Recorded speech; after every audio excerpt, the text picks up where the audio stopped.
നിങ്ങളുടെ ഫ്രണ്ട്ഷിപ്പ് എങ്ങനെ തുടങ്ങി? കോളേജ് സെന്റ് ട്രീസസ് കോളേജിൽ ഞങ്ങൾ ബാച്ച്മേറ്റ്സ് ആയിരുന്നു.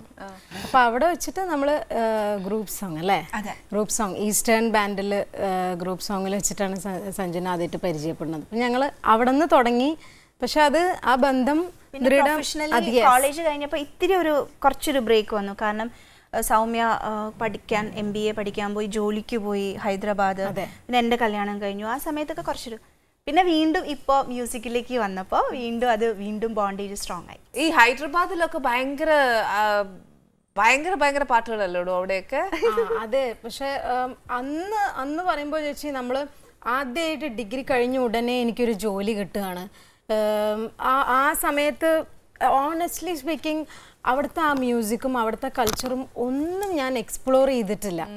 പഠിച്ച് കഴിഞ്ഞ് ഇറങ്ങി ആദ്യമായിട്ടൊരു ജോലി കിട്ടണോ, ജോലിയിൽ മാത്രം ഫോക്കസ് ചെയ്ത് അങ്ങനെ ഒരു വർഷം ഞാൻ മ്യൂസിക്കായിട്ട് ഒരു ബന്ധം ഉണ്ടായിരുന്നു. കുറച്ച് പ്രോഗ്രാംസും ഷോസൊക്കെ ഇത്തിരി നേരത്തെ പറഞ്ഞ പോലെ തന്നെ ഇപ്പോൾ ഗുരുക്കന്മാരുടെ ഒരു ഇത് സഞ്ജു പറഞ്ഞ പോലെ തന്നെ നമ്മളുടെ കാര്യം നന്നായി നമ്മളെ ഐഡൻറ്റിഫൈ ചെയ്ത് ഇമ്പ്രൂവ് ചെയ്യുകയാണെങ്കിൽ ഗുരു താനേ വരും എന്ന് പറഞ്ഞ പോലെ തന്നെ എനിക്ക് തോന്നുന്നു എൻ്റെ ലൈഫിൽ കൊച്ചിൻ വിശ്വനാഥൻ സാറോടും പിന്നെ ഭുവനേശ്വരി ടീച്ചർ എന്നെ പഠിപ്പിക്കുന്നുണ്ട്, ഫയാസ് ഖാൻ സാറ്.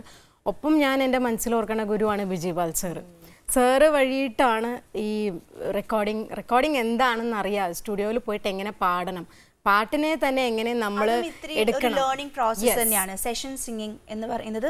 ഒരു ലേണിംഗ് പ്രോസസ്സ് തന്നെയാണ്.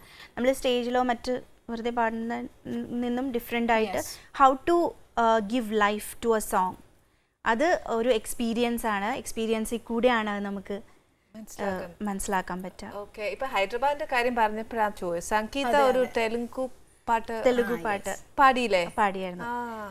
ആ സെഷൻ സിംഗിങ് ഇതുപോലെ രാഹുലേട്ടനാണ് എനിക്ക് ആദ്യമായിട്ട് എക്സ്പോഷർ തരുന്നത്.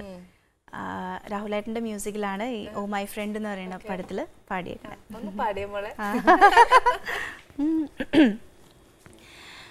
ఆలోచన వస్తేనే అమ్మో అనిపిస్తోంది, నువ్వంటూ నా కనబడకుంటే ఏమయ్యదో, నిన్నటి దాకా నేనే నువ్వు నా పక్కన లేందే, ఉన్నానంటే నమ్మాలో లేదో, ఏనాడైనా ఈ మాట నీదో అనగలనో లేదో. എല്ലാം മനസ്സിലായില്ലേ? എനിക്ക് അതറിയില്ലേ എന്നാ മനസ്സിലാവാനാ. പക്ഷെ ഞാൻ വല്ല പാട്ട് ആസ്വദിക്കും, കൂടുതൽ മെലഡീസിനോട് കൂടുതലും ഇഷ്ടമല്ല. എന്തായാലും ഒരു കാര്യം ചെയ്യാം, കുറെ നേരമില്ല ഞാൻ ഇതിന്റെ മുന്നിൽ എപ്പോ തരും. പക്ഷെ ഞാൻ സൗമ്യക്ക് കുറച്ച് കൂടുതൽ വിളമ്പി തരണമെന്നുണ്ടെങ്കിൽ എനിക്കൊരു പഴയ പാട്ട് സൗമ്യ പാടിത്താം. തീർച്ചയായും.